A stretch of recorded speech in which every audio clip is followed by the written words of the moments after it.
UP को 6-7 दशकों तक ही सीमित नहीं रखा जा सकता।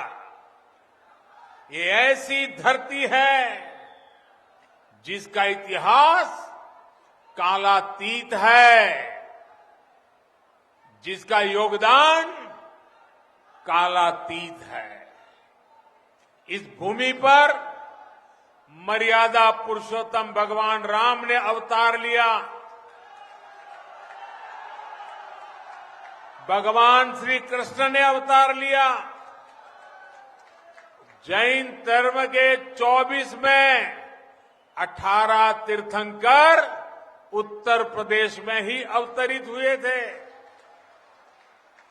आप मध्यकाल को देखें तो तुलसीदास और कबीरदास जैसे युग नायकों ने भी इसी मिट्टी में जन्म लिया था।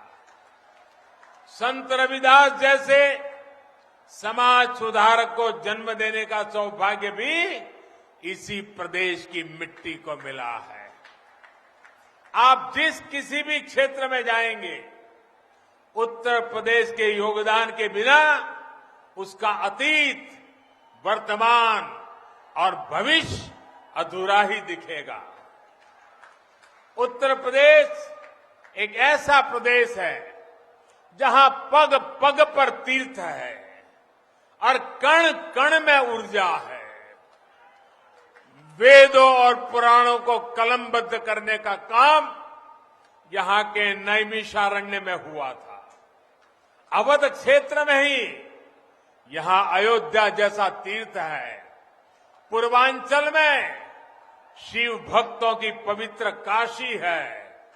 बाबा गोरखनाथ की तपोभूमि गोरखपुर है। महर्षि भृगु की स्थली बलिया है। बुंदेलखंड में चित्रकूट जैसी अनंत महिमा वाला तीर्थ है। और तो और तीर्थराज प्रयाग भी हमारे यूपी में ही है। ये सिलसिला यहां नहीं रुकता है। आप काशी आएंगे तो आपकी यात्रा सारनाथ के बिना पूरी नहीं होगी, जहां भगवान बुद्ध ने अपना पहला उपदेश दिया था। कुशीनगर में तो हम अभी उपस्थित ही हैं। पूरी दुनिया से बौद्ध श्रद्धालु यहां आते हैं।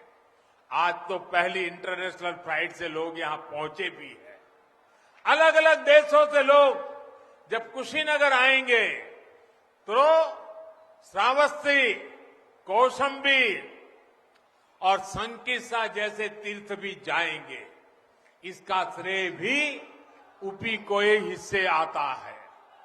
श्रावस्ती में ही जैन तीर्थंकर संभवनाथ जी का जन्म स्थान भी है।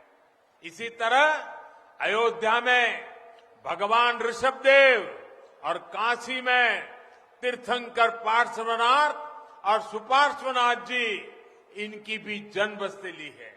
यानी यहां एक एक स्थान की इतनी महिमा है कि कई कई अवतार एक स्थान पर हुए हैं।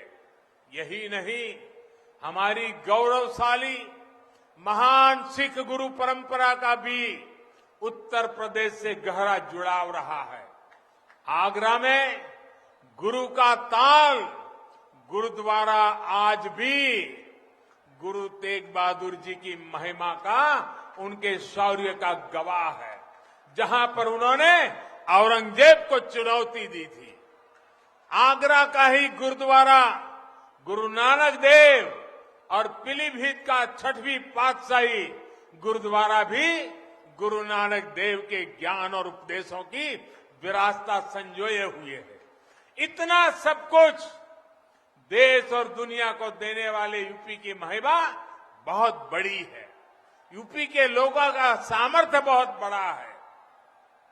इस सामर्थ्य के हिसाब से ही यूपी को पहचान मिले, उसे अपनी इस विरासत को आगे बढ़ाने के लिए अवसर मिले, इस दिशा में हम काम कर रहे हैं।